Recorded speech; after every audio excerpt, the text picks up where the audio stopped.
Good evening. Welcome to the Center for Global Affairs. I think most of you know that I'm Vera Jelinek, and I'm the Divisional Dean of this center.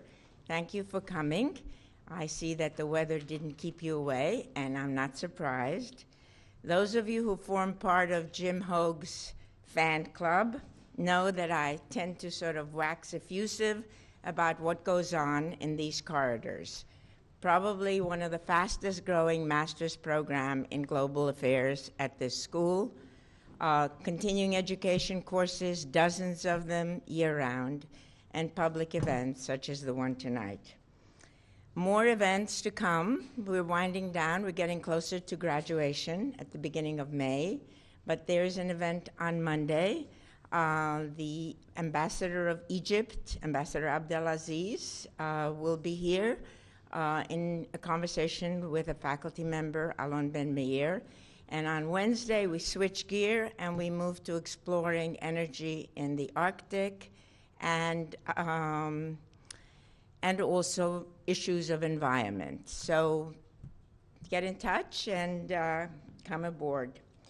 I think you will agree that Jim Hoag has again produced an extraordinary series this academic year. Topics have ranged from the financial constraints on the U.S. Remaining a superpower, fault lines between Christianity and Islam, the role that Iran and Turkey might play in U.S. foreign policy, and then the dark side of the internet and the triumph of cities. All this comes after a long list of distinguished authors and topics, including Samantha Power, Peter Galbraith, Niall Ferguson, Ahmed Rashid, and I could go on. I, of course, am the lucky beneficiary because I'm at most of the events. But who else but Jim Hoag could put together such a program? Editor of Foreign Affairs for over 18 years, 3 decades in newspaper journalism, including started as the Washington correspondent and then editor and then publisher of the Chicago Sun-Times. Under his reign, I can say reign, the Chicago Sun-Times won 6 Pulitzers, publisher of the Daily News, and now he's left the editorship of Foreign Affairs, and as of October, I think, he's chair of Human Rights Watch and inaugural director of the Nelson Mandela Center at the new Museum for African Art, which will open either in the fall of this year or the beginning of next. Most important for me, he's one of the founding members of the Center for Global Affairs Advisory Board and a tremendous source of support. So please help me to welcome Jim Hoag and his guest tonight, James Peck.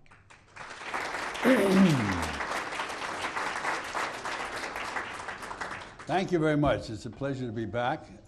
Just before we get rolling here, let's make sure you can hear everything. All the mics work. We're really mic'd up tonight. We really are. Can you hear both of us? Yes. We have 2 mics going. We have this one in case everything breaks down.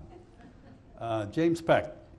He's the author of the book we're going to discuss tonight, and it's entitled Ideal Illusions: How the U.S. Government Co-opted Human Rights. Now, there's some context to this book which I think is important to know about before we go forward. This book is among those published by Metropolitan Books, American Empire Project. And that's a project which questions the changes in U.S. strategic thinking as well as in its military and economic posture. Now, Jim is also the author of Washington's China, the National Security World in the Cold War, and the Origins of Globalism. He publishes a number of articles in the New York Times, the San Francisco Chronicle, and other publications. And he is the founder of the Culture and Civilization of China Project at Yale University Press and the China International Publishing Group in Beijing. If I don't quit citations for him, we won't get anywhere tonight. But as you can see, he's a busy man, and I think you're going to enjoy the discussion tonight. He lives in New York City. Earlier this week, I went to a memorial service for Professor Louis Hankin of Columbia University, who is one of the great scholars of human rights, as well as a very renowned law professor in general. And I thought about him when getting ready for tonight, because while he was an ardent advocate of human rights and of its evolution and development and progress and so on, he also knew when to be critical. And one of his criticisms from an article in 1979 seemed to me was very apt for tonight. He was criticizing the U.S. for failing to ratify many international human rights treaties. And what he wrote was this: in the Cathedral of Human Rights, the United States is more like a flying buttress than a pillar, choosing to stand outside the international structure, supporting the international human rights system, but without being willing to subject its own conduct to the scrutiny of that system. Now, that was 1979. Since then, the U.S. has moved from sort of passive tolerance and somewhat dismissive tolerance to co-opting human rights. So writes James Peck. So let's start with that. What is the nature of the co-opting, and what was the goal that we moved to from the more passive role that we took governmentally before?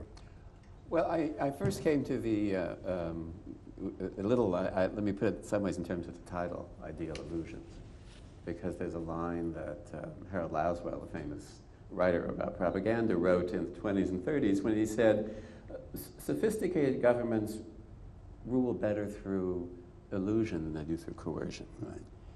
And when I saw that, I thought very much about what was absolutely a central issue about both American ideals and human rights, which is that they present the veneer that they explain who we are and how our power works. But in reality, they're a way in which they allow that power to work without really understanding it.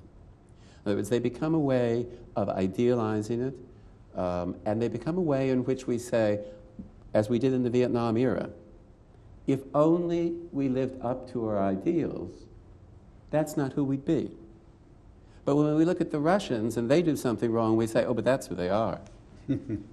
So we have there already built in a very powerful basic contrast over the role of ideals. And the Cold War, in a sense, which I spend a certain part of the book on at the beginning, moves into the issue of why did human rights emerge when it did, as it did.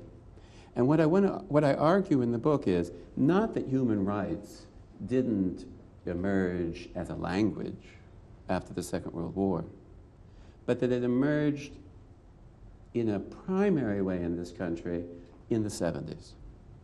Now, it has its predecessor in the Soviet dissident movement, when it first really begins with Helsinki Accords. Right. But it emerges as a major public force, as a language, in the early 70s.